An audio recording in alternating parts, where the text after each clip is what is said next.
I went ahead and pulled the two bolts in that engine mount where it mounts to the firewall on the right side here to swing the engine over a little bit. I had to have room to hook that primer line up. It's right in there on the back of the engine, was right up against that muffler. And then I worked on this mixture cable. There's the mixture hookup. There's an anchor for the mixture right there on that one, the diagonal brace on that engine mount that clamps down tight on that cable. The cable is a wire wound cable with another wire inside of it, and that's what the mixture cable is. So anyway, there's a clamp right in there for it, and then it comes out, and there's the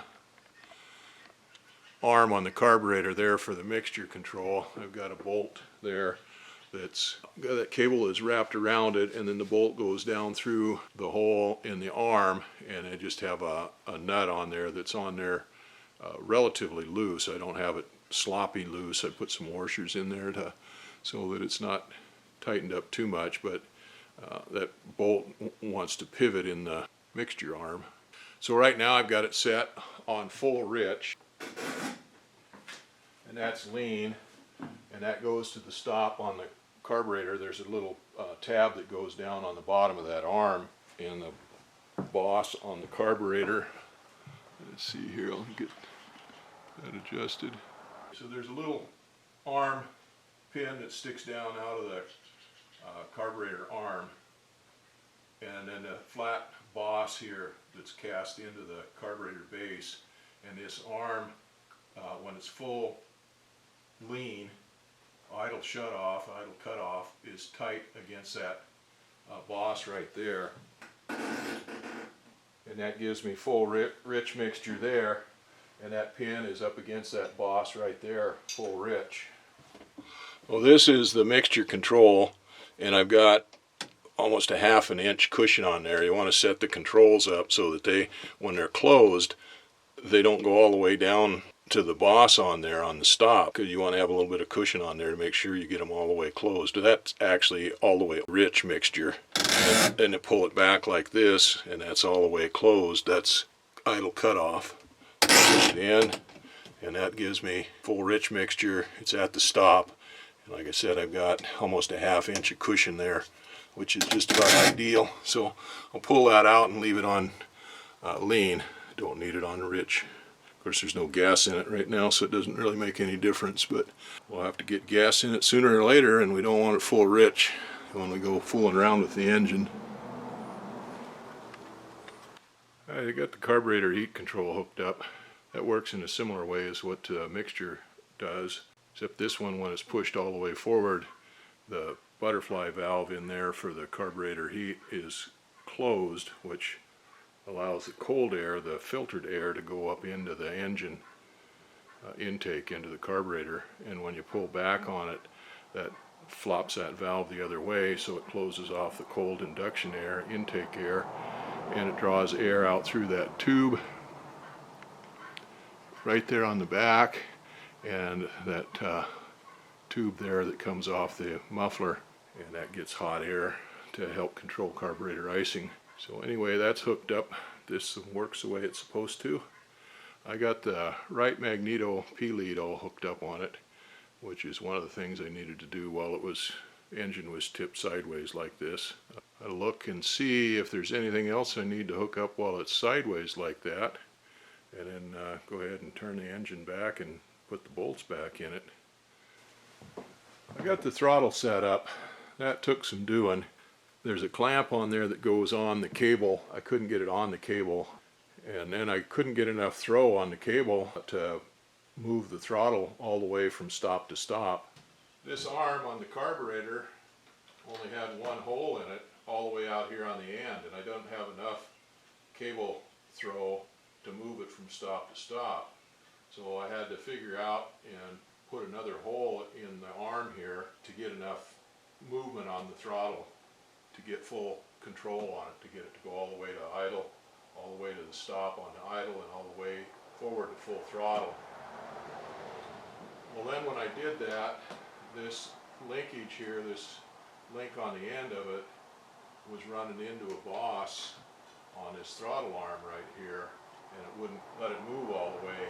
So I had to take this up and put it on the lathe, and I trimmed that down a little bit and radiused that out, smoothed it out a little bit, so we've got clearance on it for the throttle for this yoke right here, this fork I guess it is. So now that is fixed. That moves that all the way from stop to stop, and I've got it all anchored down up here. I had to change my anchor point up here a little bit to get it to where it was not cocked too much on here. Now the only thing else I've got to do is this arm, the holes in the arm are 3/16, and the holes in this fork are 1/4 inch. So I need to make some 1/4 inch, some bushings from 3/16 to 1/4 inch to fit in that fork. Now this is the old cable, and this is a fork on it, and it's a lot smaller in its radius, so that other one is doggone big. That's why I had the problem with it. I suppose I could take this fork off of here. See, this one has some steel bushings inside the eye of that fork. Suppose I could take this fork off of there and put it on that one, on that cable. Okay, put a nut on there and a cotter pin in it, and I think that's good to go.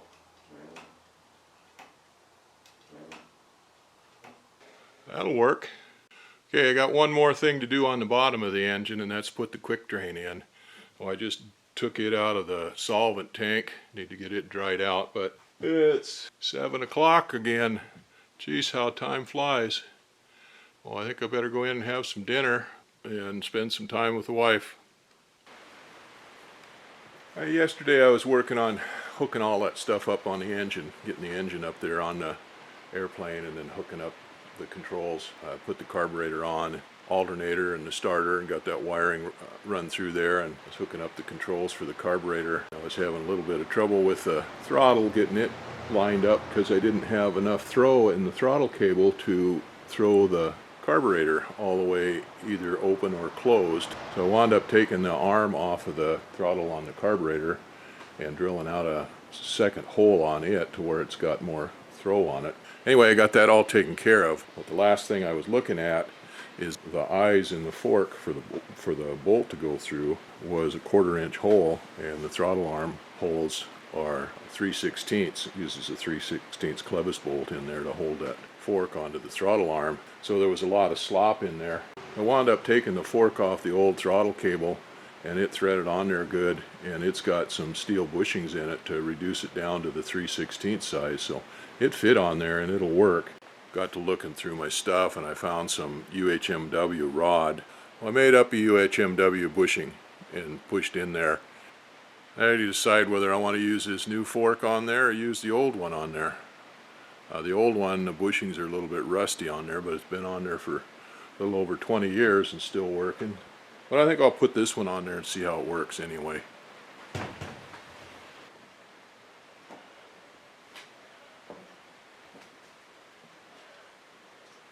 just went into the throttle quadrant in there on the control handle in the cockpit and run it back and forth, and it's going all the way forwards and backwards. Anyway, moving this all the way. Well, that's a good sign.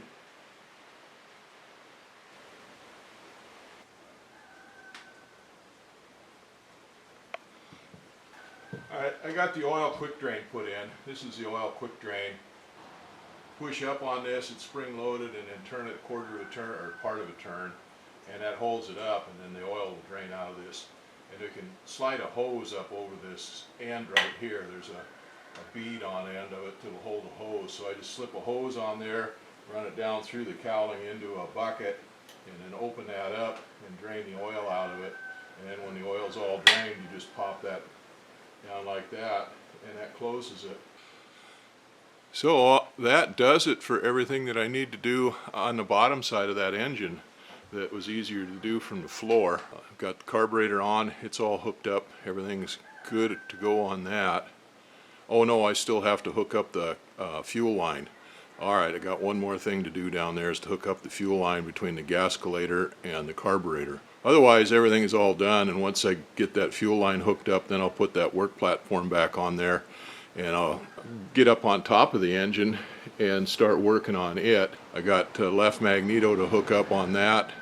I've got to put my oil dipstick in, my breather hose. I've got to finish hooking up the hose for the oil pressure line, the oil pressure gauge line. I think that's about all I got to do on the engine. I got to tighten up those bolts for the engine mount bolt, but I can do that anytime. A couple more, I got to put an oil filter on there.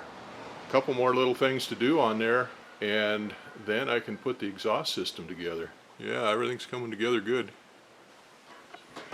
Well, I think I've got everything done. Of course, I got the carburetor all hooked up. It's bolted up there and hooked up, the quick drain, throttle cable, mixture cable, carburetor heat cable. I got the mount bolts in. Where are they at? There they are. There's that bottom one. Anyway, I got them torqued down to 40 inch-pounds and a cotter pin in the bolts. Now those bushings must have been a little bit longer than the other ones, because the other ones that had washers underneath the bolts. And this one I didn't need any washers underneath it, or underneath the nuts. I mean, these ones I didn't need any washers underneath the nuts. I got the dipstick put in, and that's safety wired. I got it tightened down and safety wired. The magnetos, this is the right magneto. The wire's hooked up on it. And here's another engine mount bolt. It's got a cotter pin in it. Got the tachometer cable put in, and the oil temperature probe put in, and safety wired. That's safety wired down.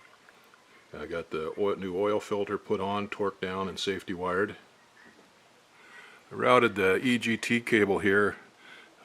It come up with these spark plug leads around, and then it took off one over the firewall, and I run it through a Adel clamp there on the firewall that the magneto P leads are going through. Keep it up and neat out of the way, and then run down and in through the firewall, in through the grommet there. That same grommet the cylinder head temperature probe lead comes out of, and then the primer lines come out of that. Oh, the breather crankcase ventilation tube, that's in. Hose clamps on it, tightened down.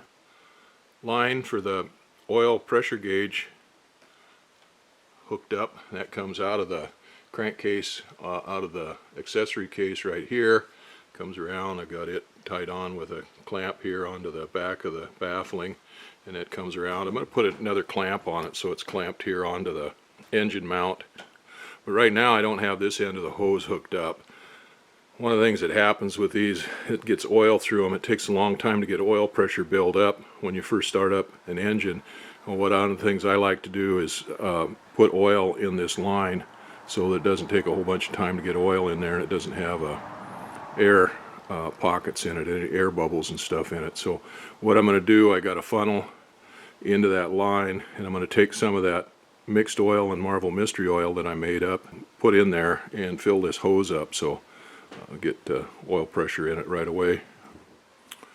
Well, I got the alternator hold down bolts safety wired. Throttle here is working good. I got a nut on it with a cotter pin in it, and I put a new cotter pin in this where this arm hooks on there. Let's go around the other side. Oh, here we are on the other side. So this is the cylinder head temperature gauge wire here, ties into the regulator, voltage regulator, alternator wiring harness. There's the oil filter. I had to make a little adjustment on this oil line where it comes out of the crankcase here that goes to the oil cooler, just to get that oil filter in there, but there's plenty of clearance around it now. And I've got a ground lead that goes to the airframe over here, and it comes over to the engine crankcase bolt there, or to one of the accessory bolts there. So, like I said, everything's looking good here. Got the fuel line in, and I drained the gas collator, the gas screen here. I drained it before and reinstalled it. Now I've got the primer line hooked up in there. dark in there. There's the primer line hooked up. And I got the mixture, and I got a cotter pin in that nut on there. And the carburetor air box, the carburetor heat, that's secured. I got a cotter pin in that bolt.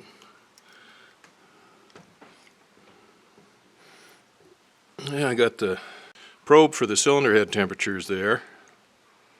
And I already showed running on wiring harness and stuff for the alternator and the generator, or the starter.